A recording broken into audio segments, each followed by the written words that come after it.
90% of problems are averted by keeping your mouth shut. Yeah. And I wish I knew that more than anything else. As a younger person, I wish I knew that I have the option to sit out any debate or argument that's taking place around me. Like, I don't need to participate. What a fucking luxury that is. And it's available to all humans for free. I wish I knew, you know. Fuck, such an easier life that way, you know. Just choose, man. That's how you don't have to defend stuff you said 10 years later and be like, no, this is not what I meant. That's what I meant, you know. Dude, that shows how far human beings are from that natural cycle of predator and prey. Because when you are part of the food cycle, you learn to shut up. Yeah. You learn to just be quiet and whatever. Now we're just like, my opinion. Yeah. You're just shouting. Like, I'm a dumb fuck. I'm in the jungle. Yeah. Anything. Aakar mujhe kha jao, please. There's a certain, like, when you're in your early 20s, especially, at least with me, there was a certain sense of, oh, this is what everybody's struggling with. I'm an adult now. Like, really, this is all the human experiences. I figured it out. Why the fuck are there confused, stupid 60-year-olds in the world, you know? Who seem unsure about their opinions on things. Right and wrong is very straightforward, and it's right here, and it's there for everybody to see. And people who are unable to understand that just have weak wills, you know. They're just weak human beings. And then you grow up, and then you're like, oh, okay, kuch nahi aata mujhe acha. Like, you know. You feel like you're lifting dumbbells when you're just doing stretching. Like, and you think what that will feel like. You know. You don't know, dude. You don't know. There's a reason why people shit their pants while running marathon. Come closer to me. You know, like there's a genuine reason for that. Like, because it's that difficult of a thing. And they still don't stop. They keep on running. Yeah, it's like the reason why you're not that worried is because you've not experienced enough to be like, oh wow, it can go really wrong. Oh yeah. Like older people have lived so much that they're like, I understand the range of how bad things can go. Oh yeah. Yeah. You know what I mean? When, like, pot smokers, like, I've seen a lot of like early 20s pot smokers looking at older people who have quit. And they ask them, why do you quit? And they're like, because of the anxiety. And then at the age of 20, the guy's like, what anxiety? I just fucking laugh, man. It's like, because what the fuck do you have to be anxious about? तेरे ऊपर कोई जिम्मेदारी नहीं है ना यार. तेरे life में आधी प्रॉब्लम नहीं है. तू रहता है माँ बाप के साथ, वो तेरे को अगले बर्थडे पे मैकबुक प्रो लाके देने वाले हैं. तू ही तो फूकेगा और कौन फूकेगा? Like, you know, but a 33-year-old with a job and fucking rent to pay and like गाड़ी का EMI भर रहा है और relationship संभाल रहा है, अपनी बच्चे संभाल रहा है, क्या फूकेगा क्या बैठ के अभी वो? Like, you know, it's तेरे को मालूम नहीं कि तू strain बोलता रहता है, प्रॉब्लम्स का भी strain. उसका भी dispensary है सर में. जब एंजाइटी का कोई कॉज नहीं है तब तो नहीं ही होगी ना यार. जब कोई रीजन ही नहीं है तब तुम देखोगे अलग अलग रंग के फूल है. Yeah, that's the thing. And it's not even about the fact that तुम्हारी लाइफ के ऊपर कोई थ्रेट नहीं है. It's that you're not wise enough to perceive threats. You know, you think हाँ ठीक है, गाड़ी में बैठूंगा तो जहाँ जा रहा हूँ वहाँ पहुंच जाऊंगा. नहीं, बीच में ठुकती है दोस्त. पर 19 साल की उम्र में ये थॉट तेरे दिमाग में आने नहीं वाला है. At 30 और like 6 एयरबैग वाली गाड़ी लेनी पड़ेगी. You know, मेरा बच्चा चलाते ही ऐसे है. You know, baby on board देख के तो और गुस्सा होता है यार लोग. वही that's what. That is a horrible thing to happen as far as a 19-year-old, you know, like you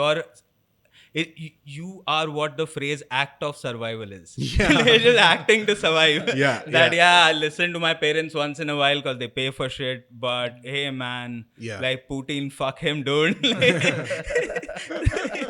What? That is a great, like, that is one world leader whom I have, like, there are a couple of world leaders now who, like, people immediately have an opinion about. Like, you're not giving benefit of doubt to North Korea. All right, like, because you're just like, you're like, but so many people, come on. You know, but the way with which people, like, speak about Putin, it's a great thing to look at. When people go bonkers, or he has a fandom that is amazing. I've seen all the Sigma male Putin memes. It's like, dude. It's like bombed thousands of innocent children, Sigma male. You know, I'm a rider. पीछे internment camps फट रहे हैं, Kyiv में hospital गिर रहा है, Putin. It's like, dude, क्या बात कर रहा है बे? कुछ पता है क्या तेरे को? And the thing is, मुझे भी कुछ नहीं पता है. You know what I mean? But like, that's the reason why I'm so tired of the internet, and I'm so tired of going to places where people are discussing what they think is wrong in the world and the country. It's not like I'm trying to use, so there's definitely a great deal of privilege where talking about politics or talking about the state of affairs in the world is something I don't need to do. You know, so I completely acknowledge that comes from an immense amount of privilege, that you can afford to ignore those things, right? Yeah. But I've seen similarly privileged people sit and complain about stuff which is, in my opinion, just completely besides the point. Like, you know, they'll say, so much shit is going on, man. Like, and all these actors and all these cricketers, they don't say anything on Twitter also, man. They don't even tweet about it. And it's like, Why will they? it's like, they're so powerful. Can you imagine if Virat Kohli said, I'm like, what can you imagine if he says something? He has restaurants, dude. He's planning his fucking retirement. No, plus like, are you getting angry that cricketers are not talking about like the government? Dude, they play for Team India. It's a government job. No, yeah. And why do you think that, first of all, for the number of assumptions that go with this, Virat Kohli agrees with your political opinion. He gives a fuck enough. Okay? And then he's willing to jeopardize everything he's worked for his whole life. That guy scored a century the day after his father died in a club cricket tournament in Delhi while he was a teenager. Okay? And you want him to put all of that on the line. His life, his career, his legacy, his stats, whatever it is, his newly born child, his wife, all of the things that he's built for himself against the most ridiculous of odds, and you want him to put all of that on the line to take a stand politically On Twitter. Can you? Like, this is the same person who'll be like, I deactivated my Twitter because it was affecting my mental health when 4 people came and trolled me about something I said. But you want Virat Kohli to put his fucking 180 million followers through what goes on in his head and take that risk in life. Like, is that how dumb you are? Like, just because you can't say anything to the people who you actually have an issue with, you'll find everybody along the way in that pecking order to say some shit about. And it's like, dude, we're all frustrated with something or the other. We get it, but like, just handle this on your own. You know, like, you don't need to make this the internet's problem. And you don't need to tell me this when I'm at your house just hanging out, you know. It's fucking disgusting, dude. Like, Shah Rukh doesn't even say anything. Like, his son's in jail. What do you want him to say? Like, you know.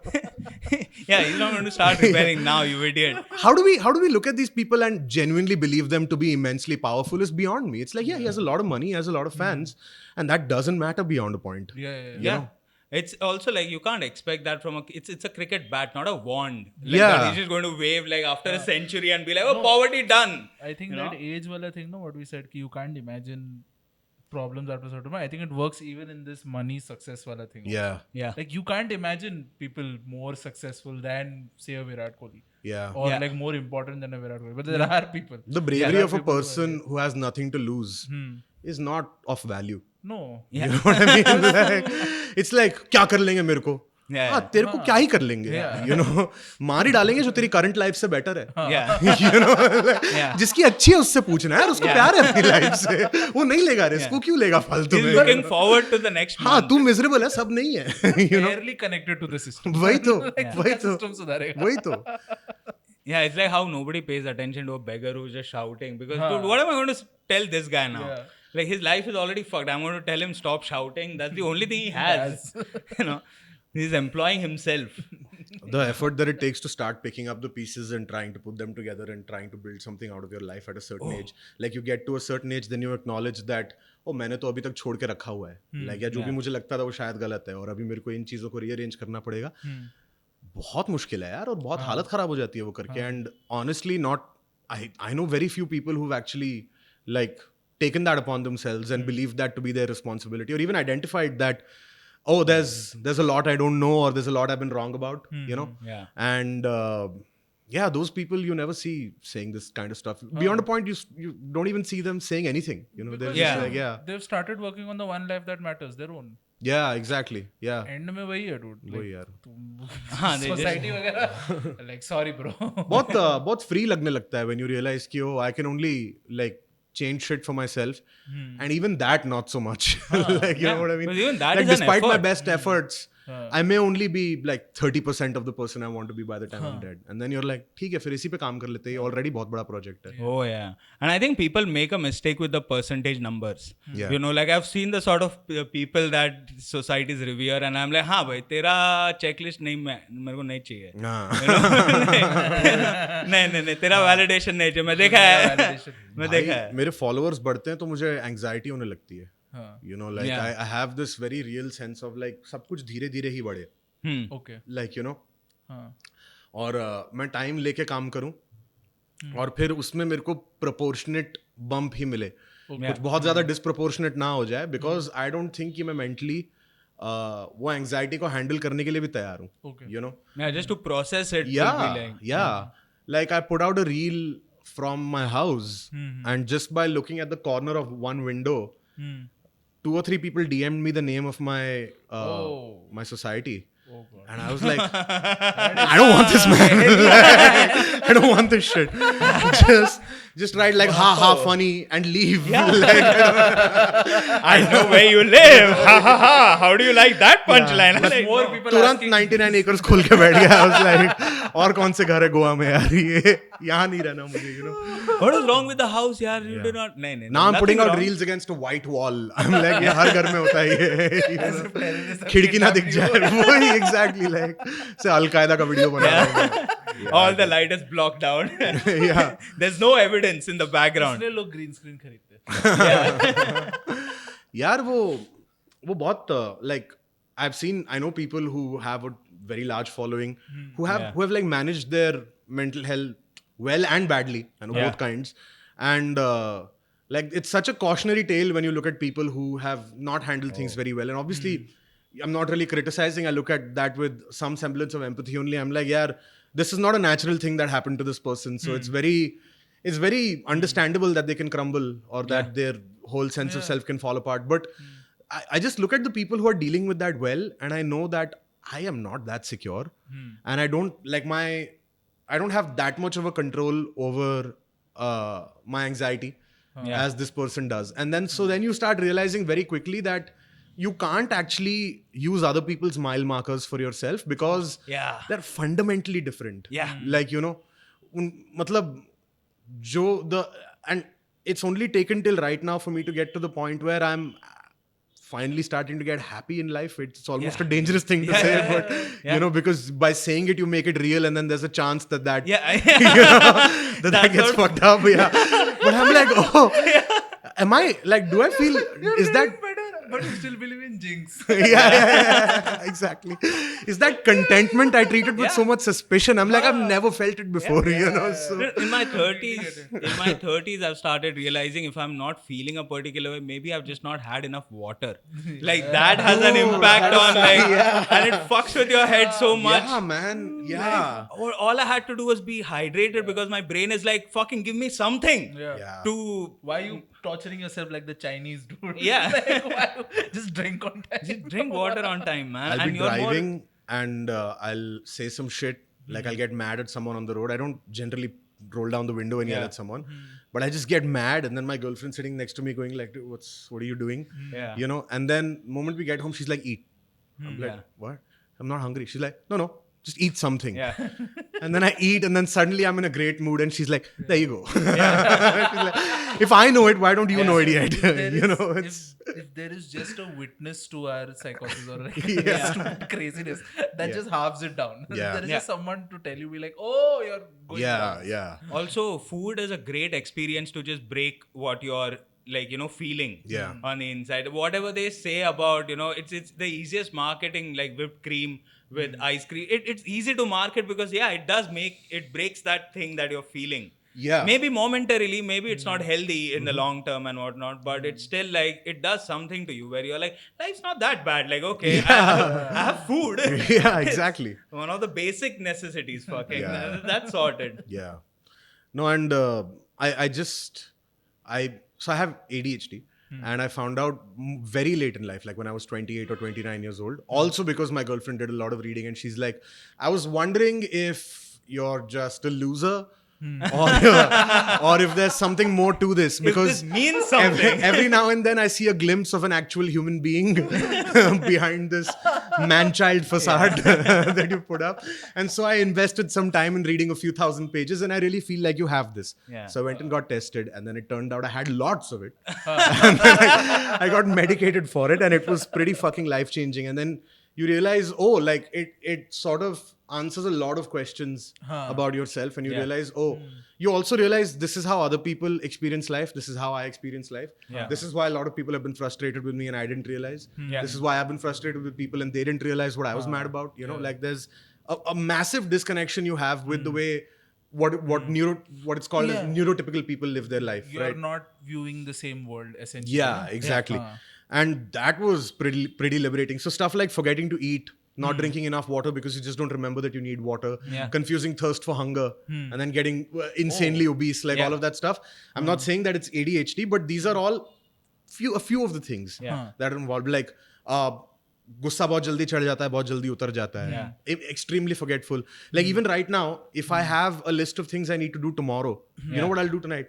I'll write them in my notes app. I'll take a screenshot and I will make it my wallpaper. And that's the only way I can remember. So every day I have a new wallpaper on my phone, which is a list of things I have to do on that day. Okay. And I have a wallpaper right now with this podcast on it. Otherwise, I would not have been here. Damn. I would have forgotten.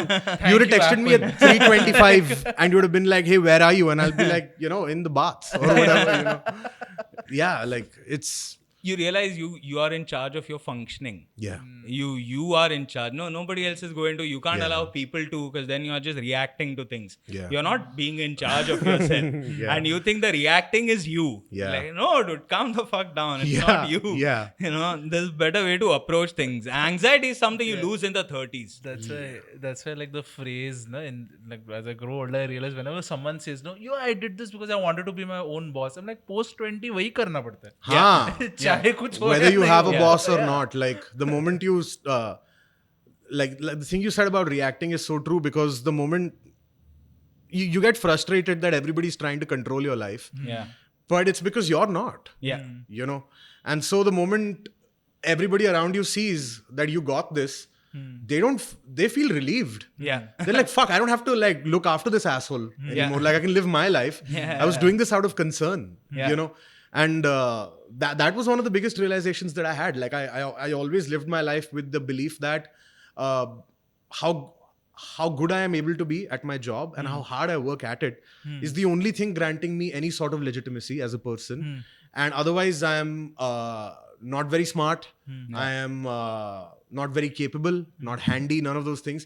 And then you start doing other things and you start giving that effort to other things in life and you build a little bit of confidence. You're like, okay, it's all good. Like 19-20 hai, thoda sabka alag hai, but like I've got a decent set of like advantages and disadvantages and I can work with it, But I don't know why it took till 30. To figure out that it was my responsibility all along. Because then you read history and it all makes sense. Because historically, not a lot of people lived longer. Like Alexander in his 20s was like, the whole world. Of course, buddy. You did not live till your 30s too.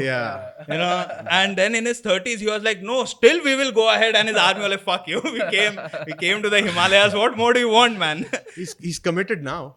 He's like in for the penny, in for the pound. Now you're like, these people have to respect me. I have to do what I set out to. But that's like the fact that wars were fought by people in their 20s or like these decisions were made by children it shows in the quality of decision making. Like, like I'm doing my like 4th reading of the Ice and Fire series now. I'm obsessed. Because I have this genuine belief that the next book is coming out next year. I've been called delusional by my whole group of friends. So I'm doing another reading now. And they're a lot younger in the books than they are in the show, right? And so you look at, I'm like, he's 24, right? I get it.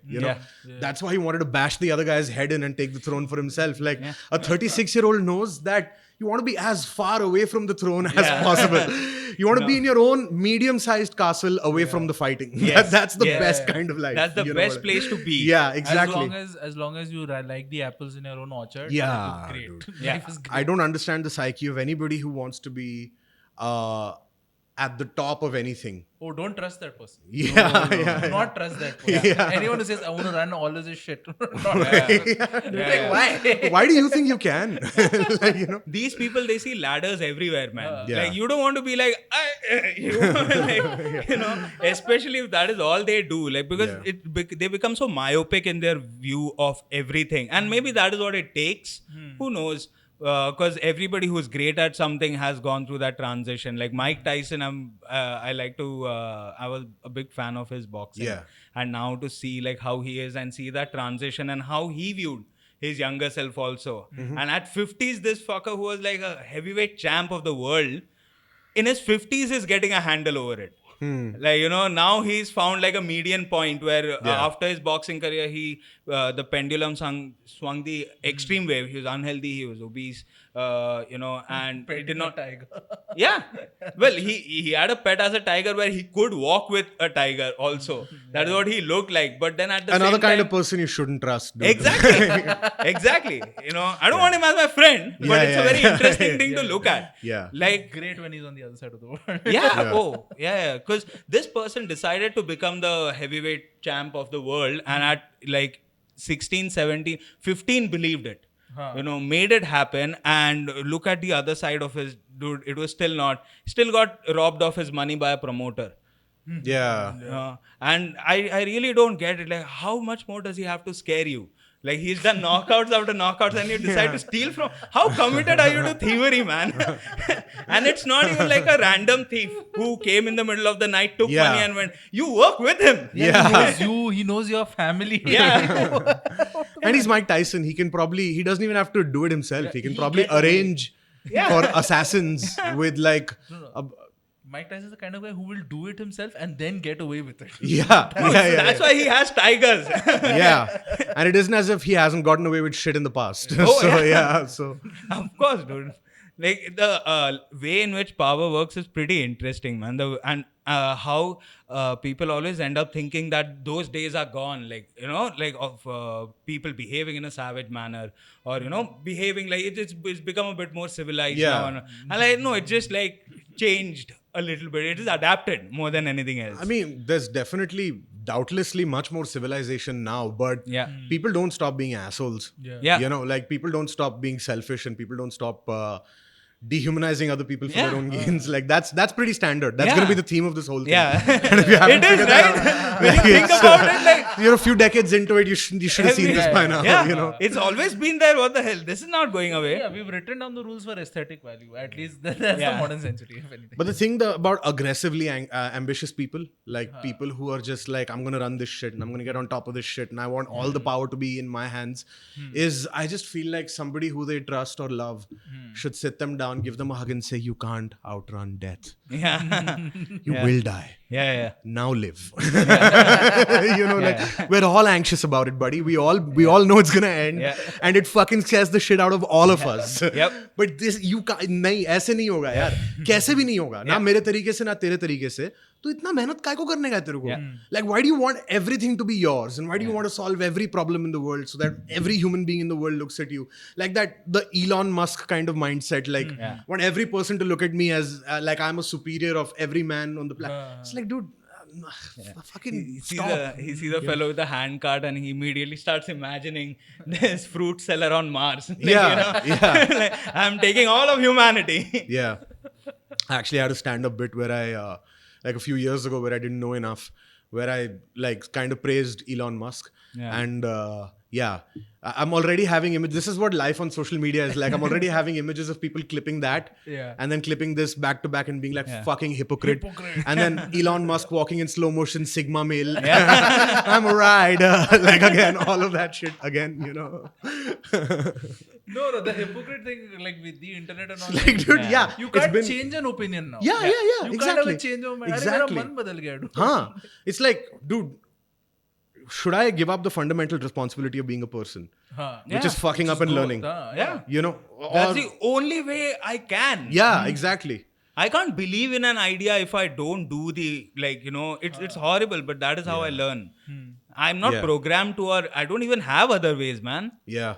And I find that really funny. Like, I mean, I don't respond to anything on the internet anymore.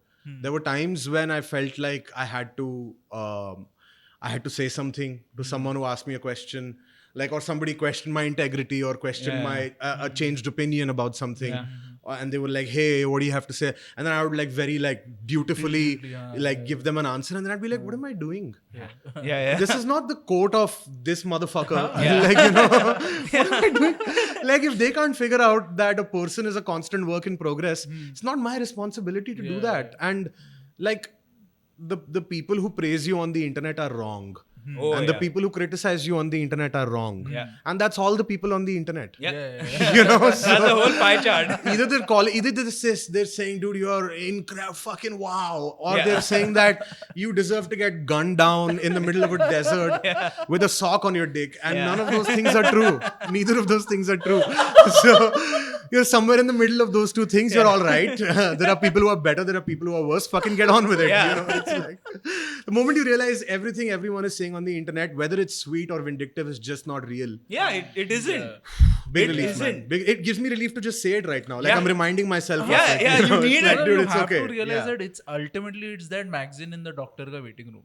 मत पे attention करो उसको. वो पुराना film fair का magazine जिसमें शाहरुख खान के wrinkles नहीं है. वही है वो. You get irritated, then you see which month का issue. I fucking 8 months ago. What am I doing? हाँ यार, वही मतलब सब बकवास ही कर रहे हैं for the most part. And you want to feel just involved. I've realized I have fun with the internet. Like I do that. I have to remind myself that this is just fun, but that is all I end up doing. Like the amount of I've been recently talking about coming across those people with dogs, and they end up creating a lot of content around. But they are legit like you know where. Like I've seen this mother who's trying to beat the children and she's simulating the beating to see if the dog is jumping to protect. Oh yeah, look at how our dog is like so attached to our kids. like you know like how dogs unconditional love, like best friend of humans, like all of that bullshit. And I'm just feeling bad for the dog because the dog is like, why does this woman suddenly start hitting the kids, dude, randomly? Like there's something wrong with this woman, dude. Like, and then she stops. She starts randomly and she stops. And in the next video, she's like, hey guys, I have my phone on a tripod now because guess who lost an arm to their dog? It's like, here's my bloody stump. Hit a like if you like my bloody stump. Hit subscribe. It's like this. Let me wiggle it, okay? Can you stop? Yeah, maybe it turns out it was a good idea to attack a child in front of a Rottweiler who loves the child. How dumb can you be? And then in retrospect, I was like, but he never did it. Yeah, because he just got tired of you, okay? You did like he did 5 it now. takes. Now he did it. You know, it's like, he only has to do it once. Yeah. He waited patiently through 5 takes, dude. Like, what more do you expect? Yeah, man. He doesn't know. Look, I love dog videos and stuff like that, but I get very annoyed also. Like, I feel very saturated by the internet. First of all, the idea of an algorithm thinking it knows more than you about what you need at any given point in time. I feel so limited by my recommended section, right? Like every time you open 100%. YouTube, you're like, यही है क्या? यही है? बैंगलोर में comic ने नया video डाला, ठीक है, किसी ने कोई पोकर टूर्नामेंट का लाइव स्ट्रीम था, चेतेश्वर पुजारा ने सेंचुरी बना दी ससेक्स के सामने. लाइक मेरे जो 4 मेजर इंटरेस्ट है, ठीक है, कॉमेडी, क्रिकेट, पोकर, कुकिंग और गेम ऑफ थ्रोन्स का कोई पॉडकास्ट, लाइक यही 5-6 रिस्ट्रिक्टिव चीजें. एंड आई एम लाइक, एक टाइम था आज से 10 साल पहले, 7-8 साल पहले, जब मैं कोई रैंडम वीडियो पे क्लिक करके I would go down a rabbit hole, and by the time I came out of it I was a slightly more like I don't know, like it was a slightly richer person almost, like with some more perspective about something, or I just saw something dumb, you found something. There's no finding anymore. There's just this is the part of the internet that is for you, और इसके बाहर जाना मुश्किल है, करना है तो देख ले. It doesn't surprise you anymore. YouTube does not surprise me anymore. And if you try to find the surprise element in it, it fucks you. Like it pushes you back. Like, hey man, be happy in your fort of content. Are you crazy? Exactly. You go out, you just see like bulls goring people in Spanish streets unnecessarily. Like, अरे इतना भी नहीं random जाने का था. It's almost like you have to close your eyes and randomly just click 5 videos continuously. No, you'll still end up. And then you'll you'll end up on a 28 million view comedy video. I'm telling you. If you just close your eyes and you hit like click 5 times, you'll be like, yeah, I've heard this bit 30 times before. Yeah. I saw it live at 8 open mics before it was uploaded. I know every word of it, and it's not even my bit. It's also one of the reasons why people are saying the level of writing when it comes to content, it's directly correlated to the reduction of libraries and reading in general. That because when you read, you find out a lot, and it demands some patience, some level of investment from you in terms of going through it. But now, because you have this thing that you are just exposed to the same thing and you're dictating the flow of it also. Okay, I'll keep on consuming, you keep on giving me the same thing. There's no discovery. So the moment something else pops out, you feel like you're breaking a habit. Yeah. And that is almost making you push it away. Like, dude, this is not habitual for me. I'm feeling discomfort now because this is not habitual. I'm not used to this. So change it. And if I feel discomfort, I'll be like, why does discomfort exist? Yeah. This person brought it. I know, dude, you search for it, you found it. Yeah. How much of internet hate is just because you popped up on someone's feed? A lot. A lot. Yeah. I mean, you just realize, like, if you exist on the internet and if you have a reasonable following and you sit there getting mad about like 8 hate comments in the middle of 1,000 good comments, or like something hurts your feelings, it's kind of important to remember how many times you've been scrolling through the internet alone in a room and some guy is just like, yeah, आपने देखा इस type के लोग ये कैसा करते, and like, चुप लाउडे. Like you say it loudly and you go to the next one. Sala bhai chod. Like, you're sitting there getting mad at a guy you don't know, and you feel that so viscerally because of the day you're having. So you're like, don't you think I could be that guy to somebody else? Like, do I want such absolute like respect from every person who ever comes across what I do, that other people don't even have the right to have a bad enough day to leave a shitty comment under my thing? I'll still block them, because I don't want that shit in my life. But I get it. Like sometimes I'll look at my own shit and I'll go, यार नहीं यार, ये कैसी shirt है और ये कैसा bit है और ये कैसी आवाज है और मैं इतना मोटा क्यों, और यार दाढ़ी तो काट लेता ठीक से यार, 1500 ओपिनियंस है दिमाग में, बिट फनी नहीं है, जो भी है, So that's where ugliness helps. Yeah, I found like all I have to do is look at my reflection and be like, yeah, everybody's not going to love you. And look at you. What the fuck? Come on. I've seen a lot of influencers जो ऐसा sick burn छोड़ने के mood में रहते हैं ना हमेशा, कि एक नेगेटिव कमेंट आए मैं क्यों इस पे कमेंट पे लाइक क्यों, लाइक हम लोग हर एक चीज को क्रिटिसाइज करते हैं अपने काम में, ठीक है, सबके पास वो फ्रीडम है. And you will be criticized and it's fine. See, if it happens at the show, have fun with it, man. Go for it, have a nice thing, like just load it up there, like, and because then everybody will have that moment. It's not just you versus him in the comment section where everybody else is an idle spectator to And I've done that shit sometimes. I've been very guilty of it sometimes, and it's left me feeling really bad. Like, there are people. So here's what I used to do, okay? I used to be like, I'm not going to block people who write mean shit. I'm a comic. I'm going to come up with something funny to say to them. And then I just turn the situation in my favor, right? Which is a young person's way of doing things, right? And so I did that. And it really worked. And for the longest time, people were like, the moment a negative comment would come, there would already be a comment under it saying, "Today phad dega teri, dekh le kya kar raha hai," And then people were deleting their own negative comments after I said something. So I was like, okay, I've nipped this thing in the bud. Once, one guy said something that was just phrased in a weird way. That was actually positive. And I shat on him. And he was like, hey man, I didn't mean, I just was trying to compliment. I was like, oh fuck, dude, I feel like shit now. I feel like shit. And then I just sat with that and I was like, dude, there's just some guy somewhere who's like, oh man, why does this guy have to be an asshole to me, Also, and then it also puts into perspective all of the people before that who were saying genuinely wrong things or genuinely hurtful things, who had every right to. Like, okay, it's not something that I think is a decent thing to do. I've never stopped below anybody's video and like spewed hate under it. But I mean, he did it. It's fine. Like, am I supposed to like now? And so then I stopped. I was like, bus. Also him you can't sit there and write, fuck you, man. Like, I don't give a fuck about people. Then don't give a fuck. Don't react to it. It's a thing where I've seen that happen sometimes with comics, and because you're putting up your material as a form of advertisement. Yeah. And the amount of hatred that you have for advertisements. Yeah. You know?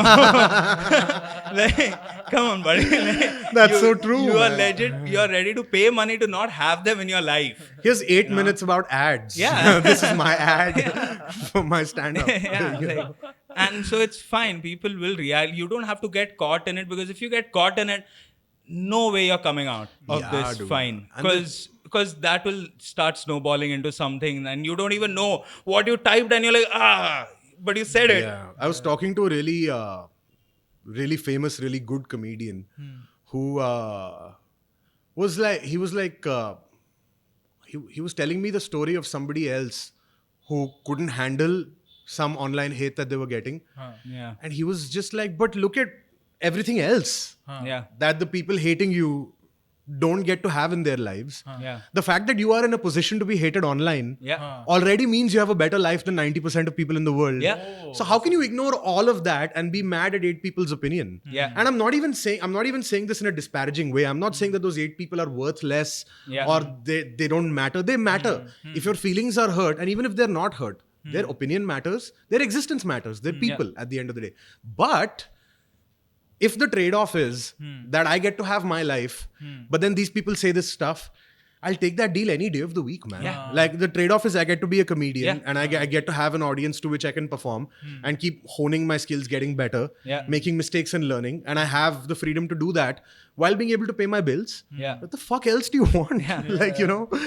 Yeah, and that perspective really kind of helped. It really helped my anxiety as well. I was like, I had this really big fear over the last couple of years because I'd never been in a position where anybody gave a fuck about what I was doing before that, right? So I had this big fear of like, hey, if I do something and say something, or if I don't perceive a certain threat and people take something the wrong way, then what happens? And all of that takes away your ability to actually make stuff. Yes. I look back on everything I do. Like I know, I already know that when I watch this episode, I'm going to be like, kya chutiya ye aadmi. Like, you know, I'm going to be so mad at myself when I watch this But it's in fine, like 2 man. weeks time. You know, We haven't But yeah. provided any solutions to anything, Yeah. I feel. Honestly, like I sit down to like review all these episodes every week, and I have that feeling about myself every week. I think, Yeah. yeah. So Yeah. it's fine. I think that's a good thing. It's a very good thing. Yeah. To believe that your best days are behind you is a horrible Peak kar gaye. Yeah. Ah, yeah. Arey, That was at my funniest 10 episodes ago. That's a problem now. It Yeah, shouldn't man. have happened now. If I sounded like an idiot, of course I did. Yeah. There's no Peop- denying I have like, you sometimes have friends who say that to you in an accusatory manner. They're like, dude, you keep changing, man. Every 6 months you're a fucking... It's like, I thought that's what the point was. That's what we were doing. It's like, तूने मान लिया क्या? And it's a weird expectation from a friend is you don't grow as well. Yeah. Dude, I might be the only conduit for you to realize you're stunted, you idiot. Like, I mean, that's look- what friends are for. Like, sometimes you pick up things from friends. You could be changing in a way that's harmful for you. You could be changing in a way that's not, that other people can see is dangerous. But I know a lot of people who don't change. And I know a lot of people who genuinely believe that जब तक वो 20-21 साल के हो गए उनको सब समझ में आ गया और आज वो 40 साल के हो गए 35 साल के हो गए और वो वैसे ही हैं, you know. And वो मेरे लाइफ का सबसे बड़ा fear है. Yeah. Like when I see that, I see like, oh dude, that's depressing. Yeah. It makes me hurt for them. It makes me feel bad for them. And it makes me feel like, dude, this guy is harming himself every day, all the time. Yeah. And the thing is, you double down on stuff which isn't working. Yep. You know what I mean? You go like, okay, this is not yielding results. I'm not getting happier. I'm not getting healthier. So instead of accepting that maybe I had the wrong of it and I'll try a different approach, they're like, no, fucking I'll do more of more it. of this, I'll more do of more the of same. it. Like I'll extinguish myself quicker. And Yeah. that is painful, dude. And that's the reason also why that in this line of work, I've started to make friends very cautiously. Yeah. I've felt bad for too many people now. I've had too many friends where I've been like, oh dude, that guy, fuck man. Yeah. बहुत मजा आता था उसके साथ यार. Yeah. पर वो उसने नहीं किया या वो rigid था या किसी चीज को लेके अड़ गया और अभी थोड़ा अलग टाइप का इंसान बन गया. What can you do, you know? Cynicism has that, like, it's a slippery slide. Like, you have to be careful with your cynicism. I mean, you can sustain it, but you need to know how to process it. Yeah. You can't allow cynicism to paint every stroke of the paintbrush. Pretty poisonous, dude. Like, honestly, it's pretty poisonous. It's like, yeah, we know. Like, cynics are a little bit boring now. Like, it's oh, everything sucks? Huh? We hadn't noticed. You know, People were just there's polite. no point to life. What a fresh thought, dude. How about all of us who are trying to be like, let's make some meaning out of the time that we have here, you know? Instead of you sitting there with your cigarette lazily like that, having a drink, reading Charles Bukowski and going like, nah, nothing's worth it. Why is no one talking about Nothing's this? worth it. I'll That just be a obvious. monster to my family because nothing's worth, you know. It's like, so, you know, how about what if you just for a second considered that same thing as the best thing about being alive, right? I hate sounding like this, honestly. Like, it feels like it's so preachy and it's so fucking lame. Don't But worry. this, you know, how about the fact that it's going to end? That it's ultimately futile and there's no point. But that's a good thing, isn't it? Like the whole point of it being like, oh, so I can do what I enjoy and I can do it to the degree that it makes me happy. And if it stops making me happy, I can stop. And as long as I don't like commit any crimes, I'm free to do whatever I want. And then one day I'll be old and tired and withering and hate every day of my existence. So it'll end. And so I won't have to hate my life. We used a comic book character to explain it, dude. Wolverine and whatnot is the whole existentialism. Fucking, I can't die, and everybody else. There's literature written about it, about the idea of how you're fixating on the idea of immortality, and it doesn't really exist. But it's a thought that is so difficult for people to. I think it's not difficult for people. It's like there's no framing that idea in normal discourse. You know, because people are so scared of it. Like, I've always found it funny how I got introduced to the idea of death. How it was so rare that people ever spoke about it at all. Do you remember when you first found out that everybody dies? Yeah. It's fucking worst moment of my life till now. I was 8. I still remember. Or 6 or whatever. And I felt very weird because the moment I realized it, I was just looking at my parents and, why are you so chill now? Like, why are you not terrified? Like, you know, And why are you looking at me and smiling? Like, dude, your child will die one day, dude. And then you're just like, that's the best part about it. Because without it, there's no value to what I'm having now. It hits you really hard, man. Yeah. It hits you really hard. And the thing is that, like, and it's whenever like 5, 6 years ago, 7 years ago, I was very depressed. I was single, without any real prospects in terms of a career. Like, people used to tell me that, like, I would go on stage and do a respectable job, but I mean, there was no idea of like how this can turn into a profession, right? And so I remember, like, I used to be on flight after flight, going to do shows, not getting paid peanuts, just doing it because you love it. And then there would be turbulence on the flight, and I'd be like, yeah, it's all right. It's all right. Yeah. Dude, I've got to do what I dreamed of doing in a very, very small capacity. And there's nothing else going on in my life that it's worth sticking around for as such. I know some people will be sad, and I feel sad about that. But more or less, this is okay. Now I'm terrified of death. Now I'm terrified of it. And it's like, oh, this is, you know, I've judged so many people who had something to lose for their fear of losing what they have, you know? And it's like, oh, that's very easy to do for a person who doesn't have something to lose. And then you if you're fortunate enough to get to that point, you realize that that's the reason why you go to the gym and you see like a 43-year-old who's worth $3 million lifting weights himself, you know. Exactly. The reason that because he wants to be around for this amazing life that he has, for his partner who he's very happy with, for his children and his dog and whatever else, you know. Like you understand then. You're like, oh, this is the reason why I was eating 8,000 calories a day. I hated my life. You know. Like, if you say that shit that nothing matters, eventually you turn that on yourself also. And you just devalue yourself. It's a self-fulfilling prophecy. You just say ki, nothing. So even I don't matter. Why should I care about anything? Dude, I started believing in squats the moment an older person living in my building got a knee replacement surgery. Like, squat. I guess I saw how immobile that makes. Knees, I'm not looking, dude. I'm paying attention to my knees. I pay attention to all the diseases that like elder people in my family have now. And I'm just like, I'm matching that with whatever health insurance plan. And this is what I'm paying for. Dude, I've had chronic cervical and neck issues for the last 15 years in my life, since I was literally 15 years old.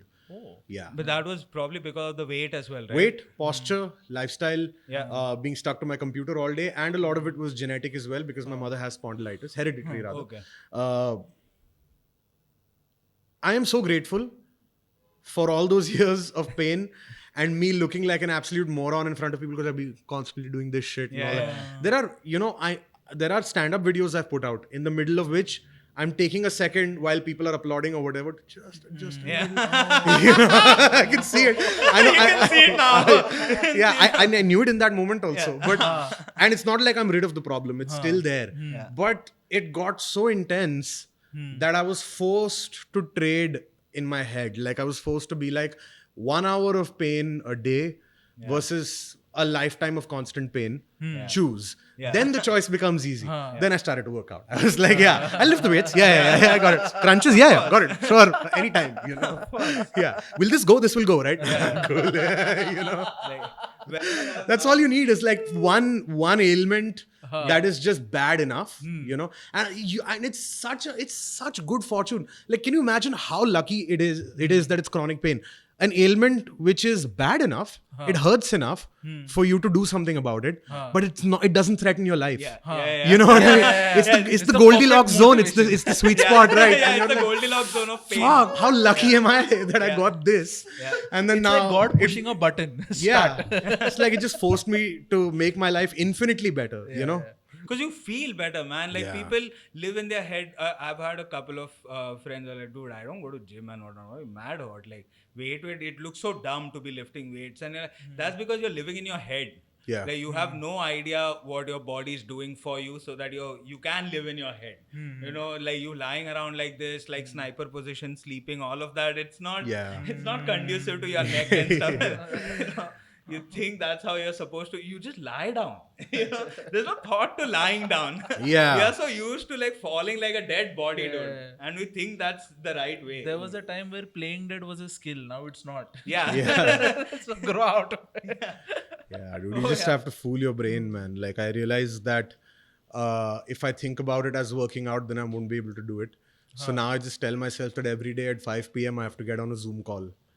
And then once I'm on the call, what am I not going to do? The thing that the guy is asking me to, right? Like, and it's so dumb that the mind actually responds to that it actually works. Like, I actually live my day believing I just have to do a call and then I can live my life. And then that was a fucking tiring call. It's like you can just take it to mean that. And it's weird how ego also works because it's not like this problem I had is new or my being overweight is new. Friend I have, I have the same trainer as this friend of mine, and he told me a lot, ki bro, this guy specializes with chronic pain, especially spinal pain. You should really go to him. He's going to sort your life out. If you want, I'm heading there tomorrow. Just come with me if you feel weird going alone. This guy tried very hard to get me to like do it. And then at one point we were just hanging out and we were talking about somebody else. And the guy was like, yaar, wo banda baat nahi maan raha. तो मैंने सोचा ठीक है रहने देते हैं फिर क्या करें जैसे मैं तेरे को बोल रहा था ट्रेनर के पास चल अब तेरे को नहीं जाना डूड वो तेरे ऊपर है तू तेरे को जिस दिन करना होगा तो कर लेगा but I thought beyond the point कि तेरे को बोल के कोई फायदा नहीं है अभी एंड आई वाज लाइक मुझे बोल के कोई फायदा नहीं है मैं दिखाता हूँ मुझे बोल के क्या फायदा है ठीक है मैंने पर्सनली ले ली वो बात अगले दिन जाके डंबल उठा रहा हूँ it's so weird how the ego works and it's like dude I am literally trying to improve my life to change somebody's opinion now, like to almost to spite them कि तूने मेरे बारे में ये बोला how dare you give up on me give up on me exactly but that is exactly how it works. People who love me who are in my life must constantly believe in me with all of their might, regardless of what my behavior is. Like that was what my expectation was in that moment. And it's like, why would they? Because then you realize other people's belief in you has a role to play in your self-belief. Yeah. Like, oh, dude, if their belief goes missing, I don't have a lot, man. Yeah, मैं तो इसके opinion को believe करके कर रहा था. इसने बोला तू कर लेगा इसलिए मैं कर रहा था. मैंने सोचा मैं सबको चूतिया बना रहा था. अपने ये whatever shell मैं बना रहा हूँ. Oh shit, it's going through. The other person isn't quiet because you won. They're quiet because they're tired of arguing with you. And then you realize that and you're like, fuck, dude, I must be a real pain to be around. Yeah. You know, I've got to rework some shit. And that's quite a line to throw your way in a relationship also. I just don't want to. I've given up on trying to better your life. Like I'm not like I've given up in the sense that now our existence is just like that. Yeah. It's not honest. Yeah. It's just like what you like. Yeah. Which is also another thing that you don't want. Like there are very few relationships that you are actually incredibly honest about. Like there are very few comics that I have very honest conversations with. Same. And about when it comes to bits and stuff like that, because you know that every way in which they're framing the sentence is like how you want the conversation to go ahead, you know. And then there's people who, when they start saying yes, you can pick up on it. It's like, you know, the laugh where you're like, oh, this person really did not get it, but they laughed just because everybody's laughing. And you're like, buddy, you don't need to. You don't have to. Yeah, you can just be like, kya tha wo? Yeah. You know, what did you say? Like, I don't understand. But that also, dude, I get it. Like, we fake laughed so many times to stuff that other people have said. And it's like, either you don't want to betray that you didn't get it, or you don't want the other person to feel bad, or you're not secure enough in yourself to say that you didn't understand. You don't feel comfortable enough in that group of people. Could be a variety of things, honestly. Like, genuinely, like, real relationships are very rare. And whether that's like romantic relationships or friendships or whatever else, like, मतलब गिन चुन के if you're really lucky तो 2-3 ऐसे हो जाते हैं life में, you know. Is that why like stories came about? Like so much literature and whatnot exists about humanity and human relationships, and so many different simulated environments for the characters to exist in. And I think that is basically why we consume content to such an extent also as a species, is how and that also scares me a bit, because I know that, and I also know that the biggest show on Netflix is the Jeffrey Dahmer show. And you're like, fuck, dude, how many people are excited about the idea of serial killers? Like, I don't get. What people, have you seen or making is it out of fear? Like, oh, I want to see the signs that they spoke about so that I'm able to pick them up just in case I come across a version of Jeffrey Dahmer in my life. Like, what is it? I don't really watch murder documentaries, but I watch a lot of like true crime shit, like AMC shit on YouTube. Like this guy spat at a judge in a courtroom while being sentenced. You know, I love watching that shit. Like this guy hurled a racial slur in court. Bad for the judge because it makes me laugh. How inappropriately somebody can behave and think they're still right. You know, like, it really gives me a kick. But the serial killer thing, I really don't get. Like, if someone is like, have you seen Making a Murderer? It's like, why have you seen it? Like, dude, I don't want that shit in my life. You know, exactly. Like, I don't know. I don't want to know how somebody plotted to fucking kill 18 babies or whatever the hell it is. Yeah, like, man, like that's not a bedtime reading material, you know. This courtroom thing, the circuit court thing, I love. This is one where the judge like sentenced, you're going for 18 months in a correctional facility, and the guy's just like, yeah, whatever. That's 24 months now. Yeah. So sorry. Yeah. I love it when they do that. My favorite are the ones where they're so deranged that they don't even respond to that. It's like, fuck you fucking dumb motherfucker. I don't give a shit. I ain't did nothing.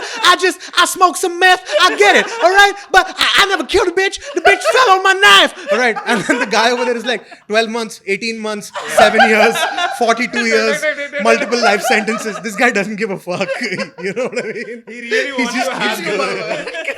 just keeps going, and then they drag him off, and then the voiceover goes, the judge pardoned the 2 life sentences, but he still will spend the next 40 years in state penitentiary. You know, and it started off with like a misdemeanor that he was in jail for 6 months, and he's like, yeah, now it's 40 years. Enjoy. Oh, man. I love those guys, dude. The guys who spit. Because you know that you are just set up for seeing life happen to them. You know, where they are like, oh fuck, what's the next part of the script? He didn't get it?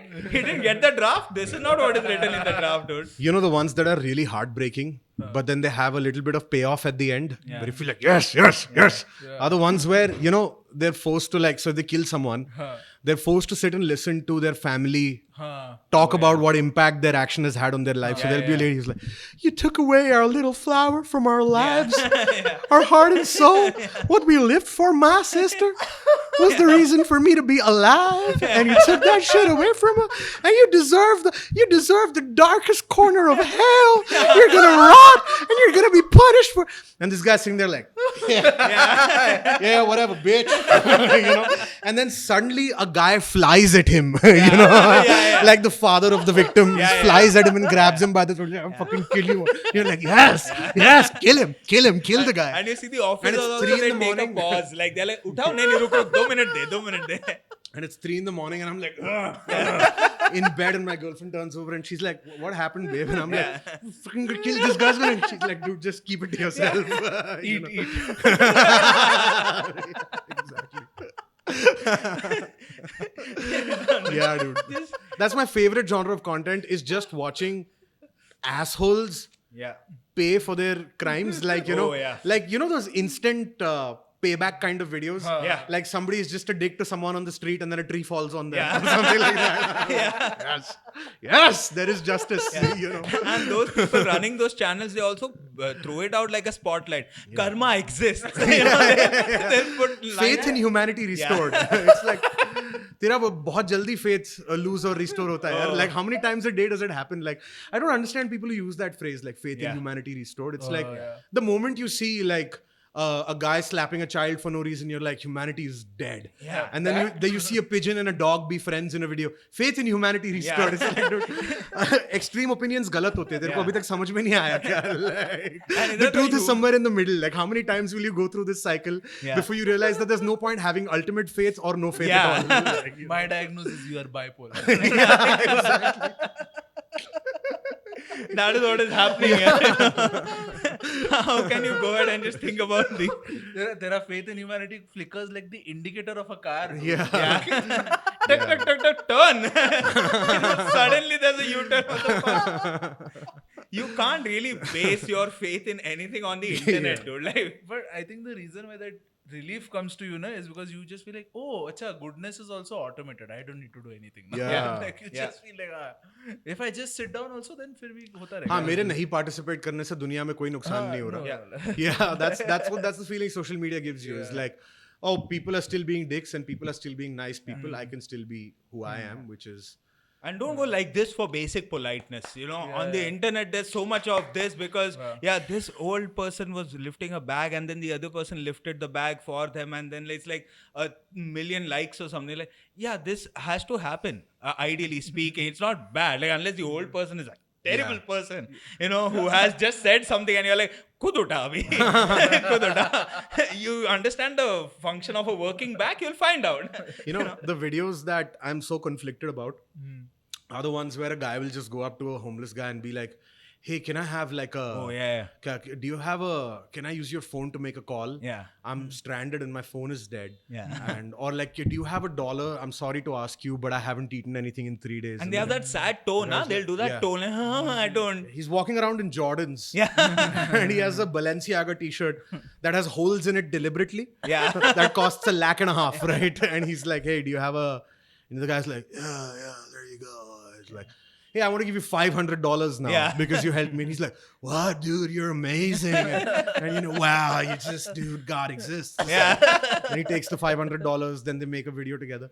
And I'm so conflicted because I'm like, तुझे ना तो उससे $1 लेने की जरूरत है तो no कि उसे $500 की जरूरत है ना ही तू $500 से उसकी लाइफ सॉर्ट कर रहा है पर अच्छी बात है कि तू उसको $500 दे रहा है कैमरा क्यों ऑन है and then I am like लेकिन अगर कैमरा ऑन नहीं होता तो मैं यहाँ पे आंसू नहीं बहा रहा होता ना बैठ के like I love that kind of content also like हाय गरीबों की मदद हो रही है कितनी अच्छी बात है बताओ like 11 in the morning I'm just wiping my girlfriend is like what's wrong with you fucking piece of shit like, and that's there was a hurricane they helped her you know and that is the awkwardest moment when a family member walks in on you while you're having an emotional moment with strangers' lives like something is happening to them and your mom is like what is wrong with this kid has he lost it the You best used to worry about being caught masturbating. Now Yeah. it's like, I don't want to be I'm crying. not crying. I'm not crying at puppies, okay? Fuck you. The best part is you go on the street, someone asks you money, and you're confused. Like,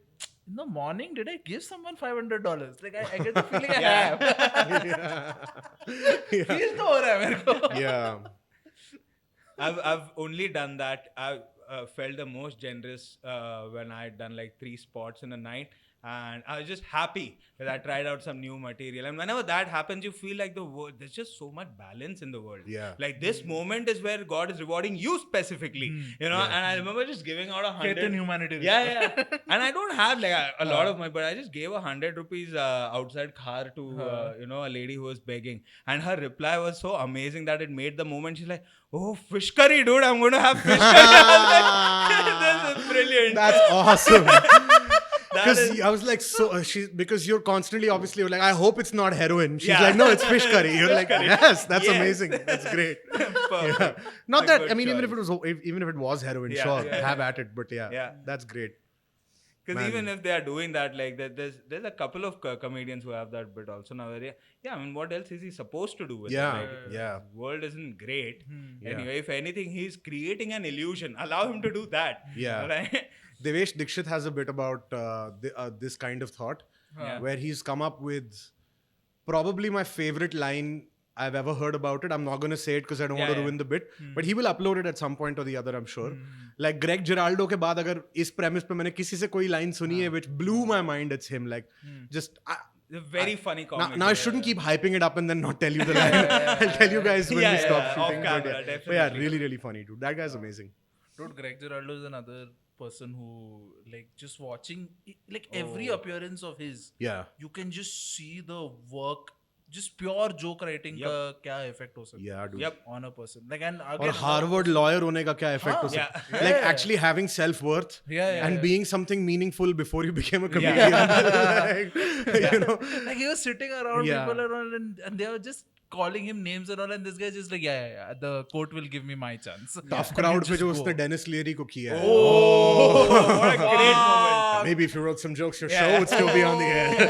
And then Colin Quinn puts his foot up on the table like, मारो मत एक दूसरे को bench पे TV पे आए बहुत मुश्किल से हम लोग वरना पटरी सुनील को टीवी पे कौन बिठाने वाला था भाई कितनी मुश्किल से हुआ ये पता है क्या लौड़े थे यहाँ पे झगड़ा कर रहे हैं डेनिस साले लेरी दोनों का शो कैंसिल होते रहता है मेरा चल रहा था. That's sort of the kind of thing we do here, Dennis. You know what I mean? Yeah, that line. Brilliant line, dude.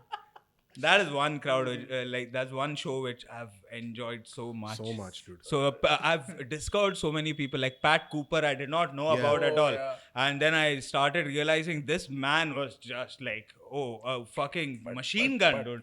The way he had that delivery, he had that Don Rickles time era delivery, Yeah. but with modern twists to everything. He did not get dated and compartmentalized. He could keep pace with Patrice. He was going toe to toe with Patrice. Dude. I mean, that's quite a big. You know? That is, yeah, and it's become a kind of a rare thing now. Like you'll see a lot of people share videos like within the comedy community of a person who did a good basic setup punchline kind of joke with a proper misdirect. Good joke, no doubt.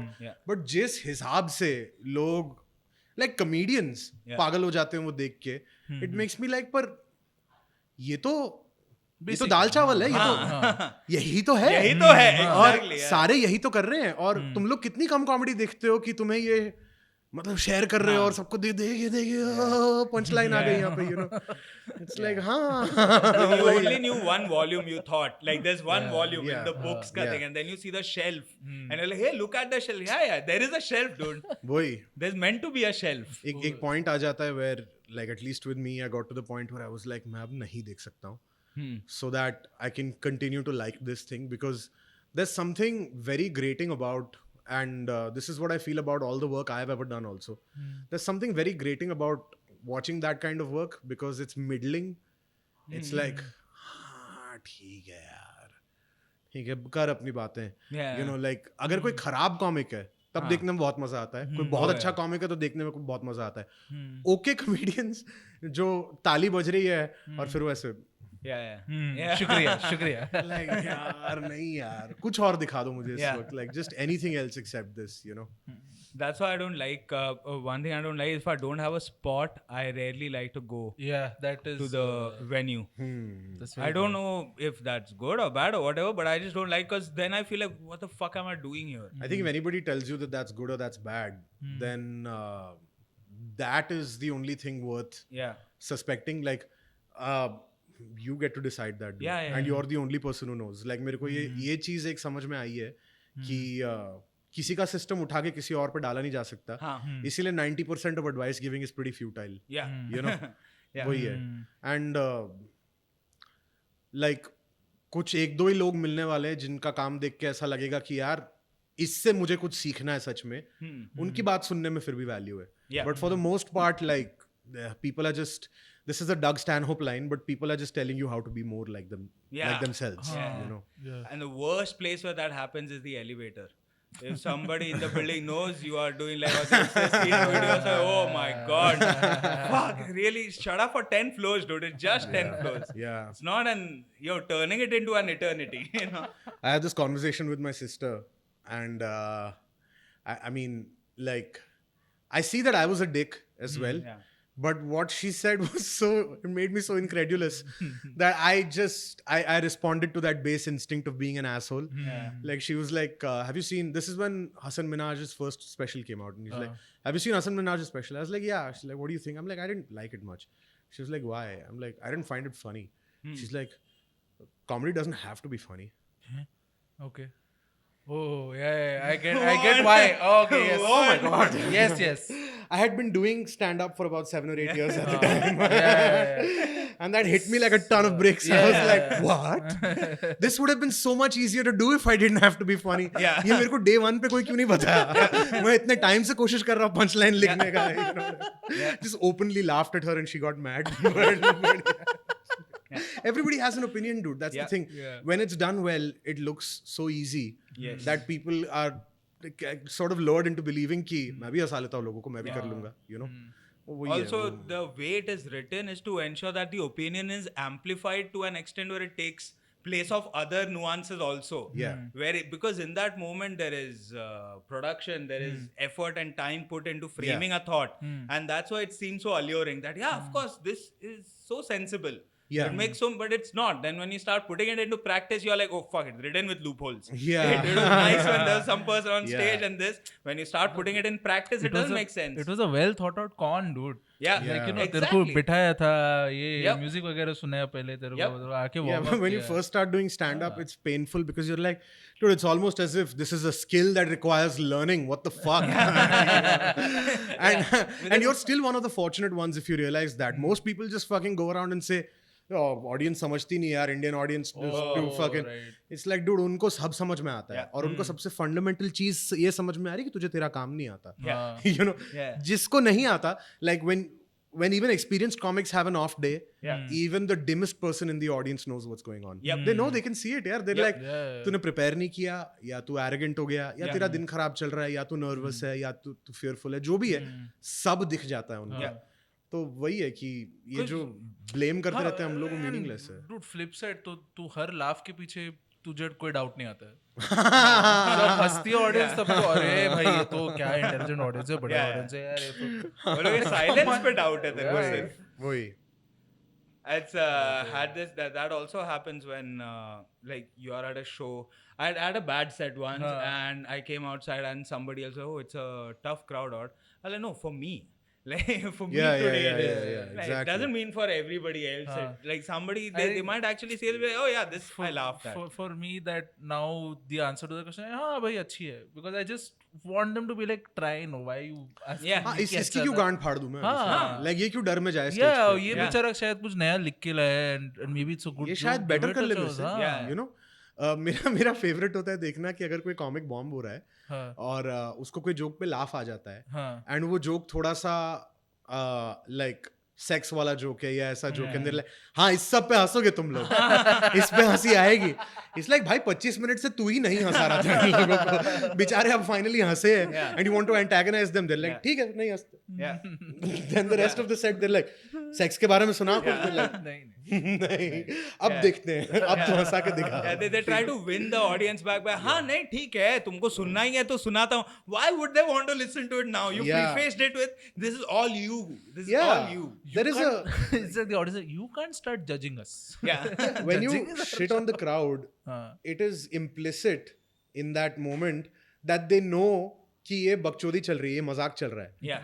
You know, it's like broken. there are a lot of comedians who shit on the crowd as part of their act, and everybody in the crowd is complicit on the idea that this is a person who is playing a character that is behaving in a toxic manner for our entertainment right now. You know, but people mean that, take that to mean the literal real thing, and then they get genuinely mad at the crowd, and they're like, पता नहीं यार Indian audience ready ही नहीं है. यही चीज अगर मैं Soho theatre में कर रहा होता लंदन में तो किल हो जाता है. इट्स लाइक नहीं, वहां तेरे को और गाली पड़ती है. बेवकूफ, ये तो फिर भी डिसेंट लोग हैं, वहां तो रिफंड मांगे जा रहे हैं. तो समझ रहा नहीं है. इधर पीठ थपथपा तो दिया 2-3 जन ने कि हाँ भाई. यार मैंने एक चीज नोटिस की है कि दूसरे शहरों में भी नहीं, हर शहर में if you meet comics who have a lot of bitterness, they have pre-prepared reasons why successful comics are successful. That is way more well thought out than their sets. वो उनको याद रहता है. Like I remember meeting someone in Bangalore who was like, I told them about my favorite comedians. They named a guy and they were like, yeah, but Macha, he does in English na. Sorry, he does it in Hindi na. Hindi na, so Hindi the audience laughs. No, dude. English मतलब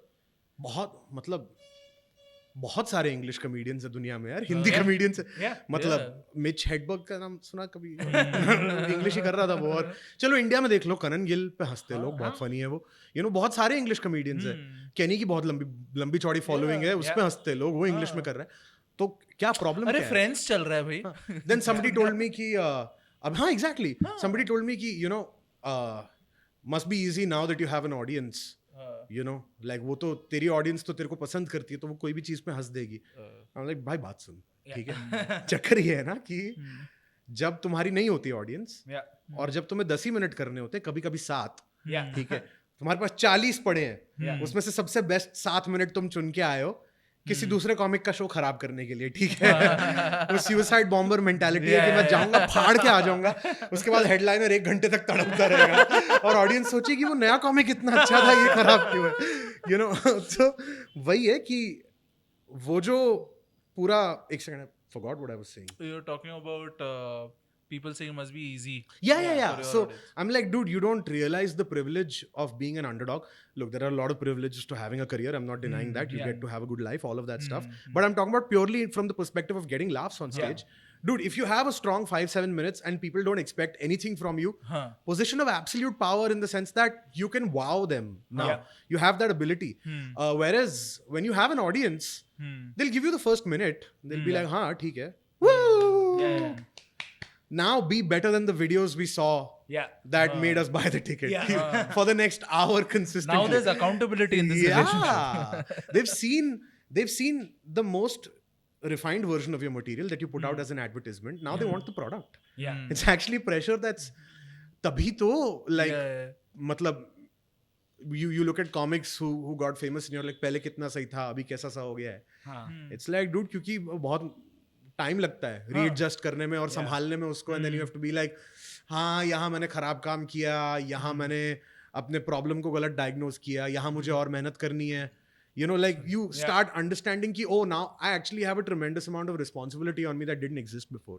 You know, and yeah, different people respond to it differently. But this is the thing I've noticed about a lot of people that I've met while touring and stuff like that. They have, you would think कि जितना उनको already belief है ना अपने opinions पे, उस हिसाब से वो लोग और बहुत आगे होते हैं अपने करियर में. अगर तुझे इतना गहराई तक फॉर श्योर पता है तो फिर कर ही ले. फिर तेरे को रोक क्या रहा है? यू नो, तू प्रॉब्लम अगर डिस्क्राइब कर इतने मस्त से तो तुझे सॉल्यूशन भी तो आना चाहिए. You should know how to solve it. It is a pretty interesting journey to go through though, trying to become a comic. It's pretty rewarding also. You learn a lot about, like, it's a great way to learn about life comparatively. You know, like, rather than compared to like a normal job or something like that, just because I think we get a lot of time to understand ourselves compared to people who live up to roles. Like, you know, like, you get the time to introspect and be like, paperwork नहीं है.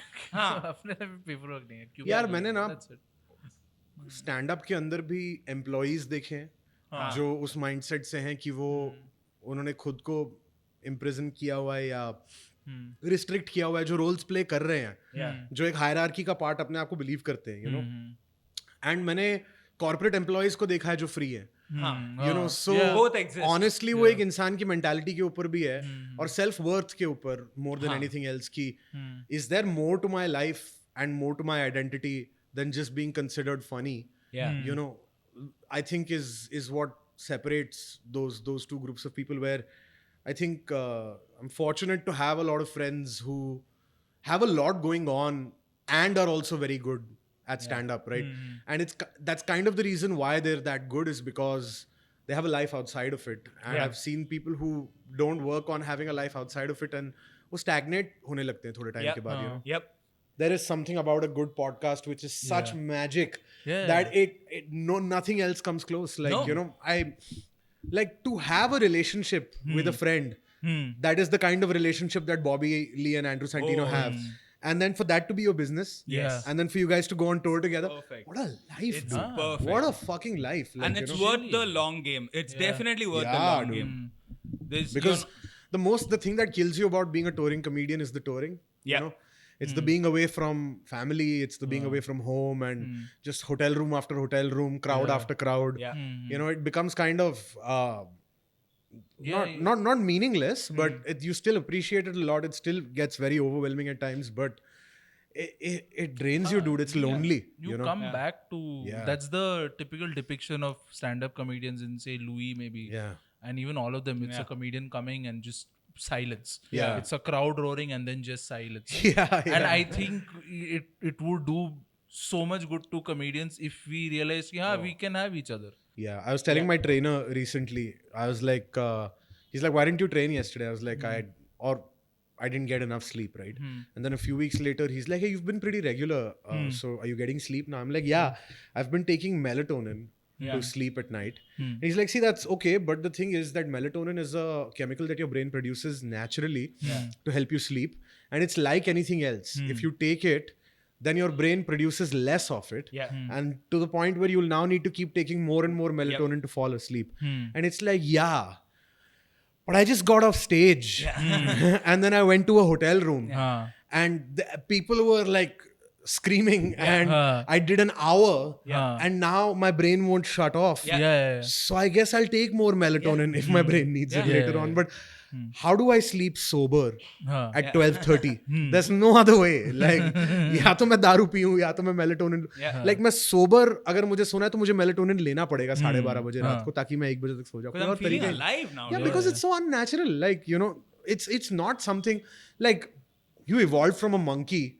No monkey ever held court on the tallest tree in front of 1,000 other monkeys holding a banana in his hand and being hilarious, you know, and then had to go off and be like a lonely monkey for the next 6 hours, right? Like, so that's not a thing humans are supposed to do. So, like, you know. And he wakes up and he's just looking at the other monkey's hunt and be like, that monkey's not going to make it for a long time. And it's good to fill that with a funny voice and a voice removed from you. That's what you want, I think, on a tour more than anything else. It's a voice removed from you. I what I really detest about myself also, and about generally like we have an environment in which making jokes about another person is considered very insulting.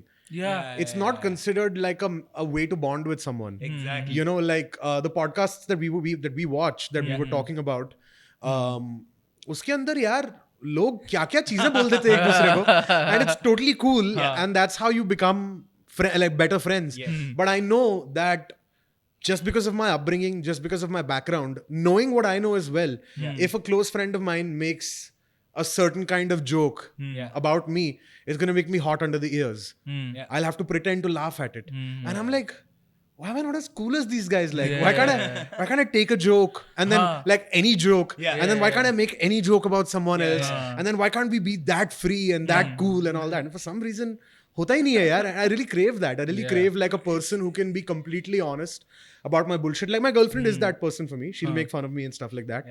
But I have seen sometimes, like in a bad mood, how I respond to some of that shit. And then later on, I'm like, dude, what are you getting up in your feelings about? Like, this is a person on your team, right? Yeah, you know, exactly. like I feel like यार ये सिखा दिया होता ना बचपन में अगर कि यार the people who are close to you are allowed to say anything in any tone, and you have to laugh at it. Be chill. You're not that fucking important.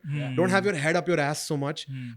This is the only thing that I wish that like it was mandatory learning in schools or parents like really taught children कि यार nothing's that serious. You don't need to get mad. Like कोई तेरे integrity honor के ऊपर बात नहीं आ रही है. ठीक है लोग बकचोदी कर रहे हैं बस. You know. Yeah, don't get worked up about it to an extent when now there's rage involved. Yeah. Like, Yeah. And there's rage. Like, I've still held things that people have said, and I still have some ultimate like fantasy of vengeance, and it makes me feel like a real loser. In my healthier moments, when I think about it, I'm like, "Kya chutiya tu yaar? Fuck, like adde, क्या सोच रहा है तू? And here's a good thing that will happen if you are smart is that you realize, oh, I sound exactly like Chatur Ramalingam. आएगा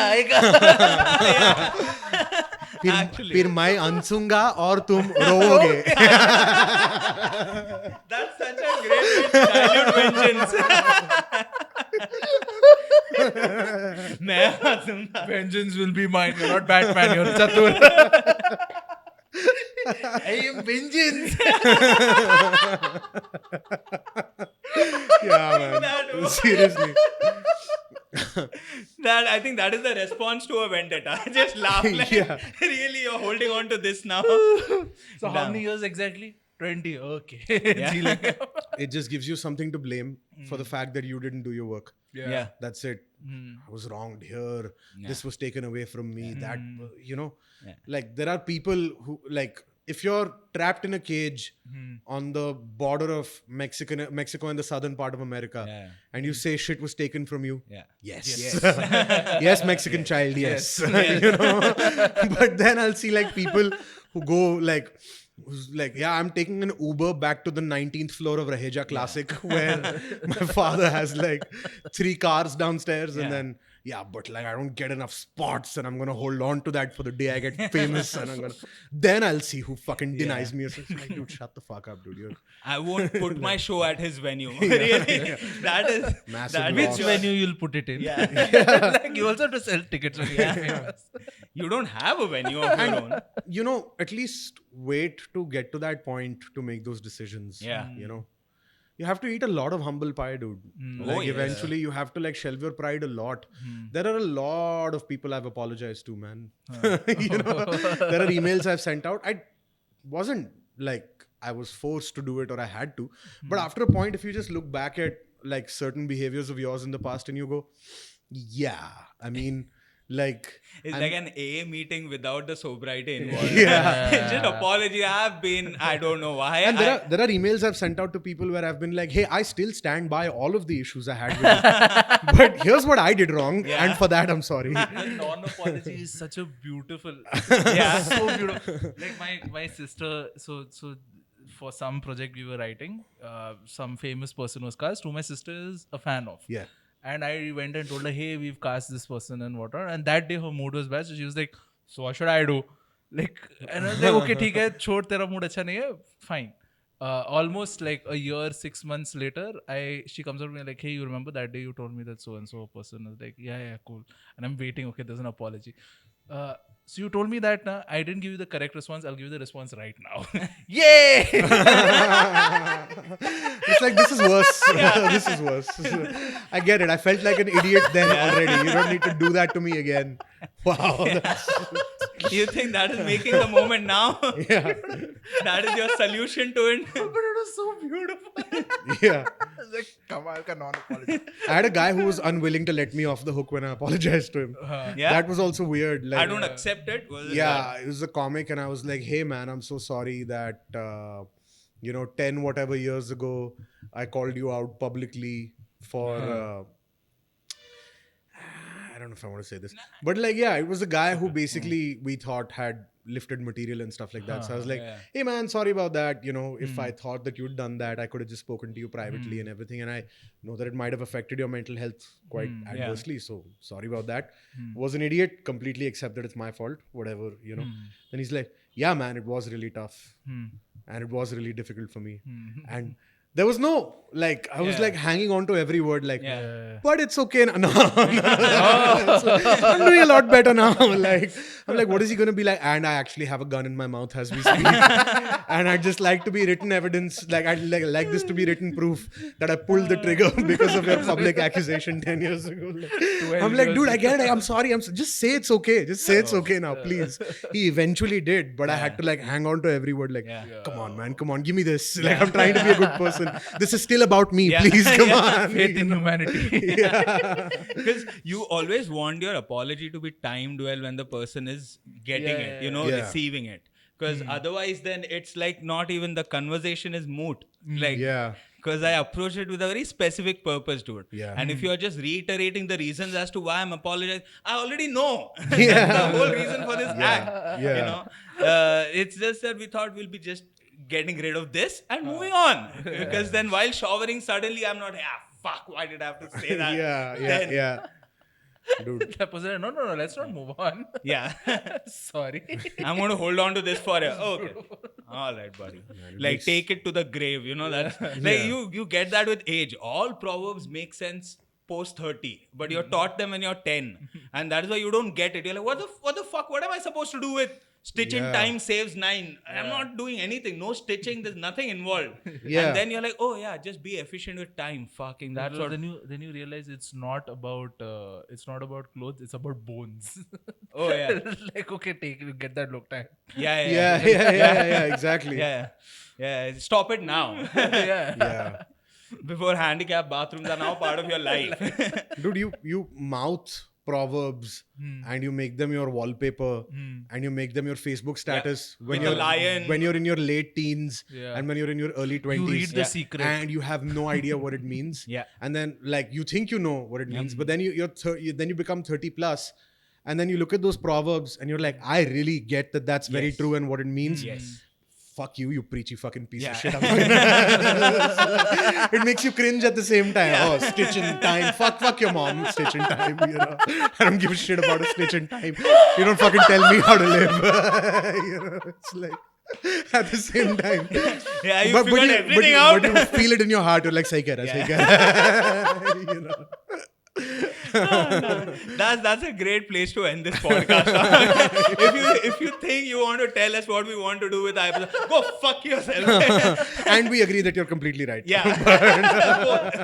Do not tell me how to live my life. Oh man, this has been so much fun, Karunesh. You came down at this place, location drop as well, Cafe Rasa. Fantastic Please check place. it out. Yeah, it's in Panjim. It has a great setup. It's a co-working space. Yeah, there's the guy who runs this place, his name is Navneet. They have a small speakeasy bar also starting in the evenings. There's a lot of fun stuff happening here, so please do check out Cafe Rasa. Karunesh, I believe you're on a tour and you've already, let out a couple of dates. Anything you want to plug? I have shows every weekend in November and the first weekend of December across 10 cities.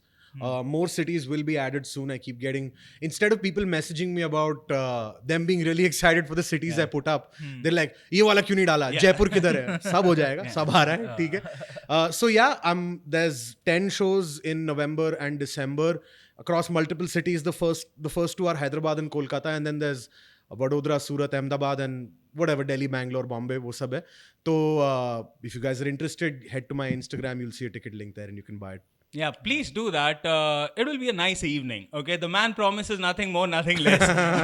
It will be a nice evening out. So please do check him out. I don't even know if I promised that. To be Hey man, Karunesh, stop it. I'm you could talking, leave completely miserable and I'll still be paid. Don't listen to him.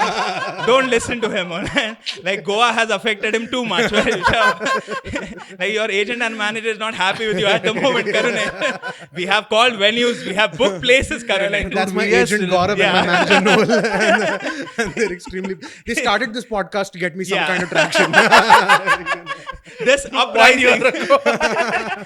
uprising star, okay, that we are introducing him. But do check him out live. That's all comics want. Do check them out live. He's put out a lot of stuff on YouTube. If you haven't checked it out, do check that out as well. Subscribe to his channel. And more than anything else, keep on watching our episodes because that's what we want. That is all we want. Not world peace. Viewership, you fucks. Watch all because of view in time. Yeah. Increase in subscribers. That's it, guys. Chalo, Bye-bye. take care. Man, that was fun. It's always fun to do this one.